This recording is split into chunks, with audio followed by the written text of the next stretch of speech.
नमस्कार पब्लिक. आता मस्तपैकी खांबांचं काम झालं होतं, पाणी वगैरे मारून कडक झाले होते खांब. मग मस्तपैकी जाळीचं काम चालू झालं होतं. दाजी आले होते मस्तपैकी. जरा चाललं होतं काहीतरी प्लॅनिंग खतरनाक. मग आता मस्तपैकी एल्डिंग वगैरे मारण्यास सुरुवात झाली.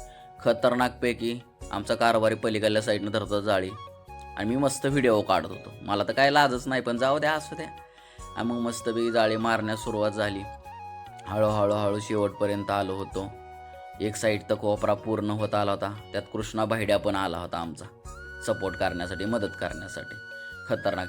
हे दुसरा कार्यकर्ता आला होता, त्याचा बड्डे होता, भाऊचा बड्डे होता, पण भाऊला विशच केलं नव्हतं. मग भाऊ म्हणला बड्डेचं विश कर. मग केलं, भाऊला विश केलं, खुश झाला भाऊ. त्यानंतर दुसरा साईड चालू झाली होती.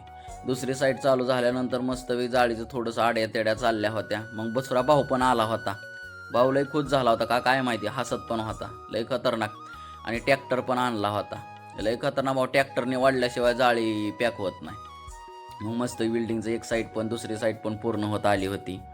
मस्तपैकी दाजी बिल्डिंग वगैरे मारत होते छानपैकी.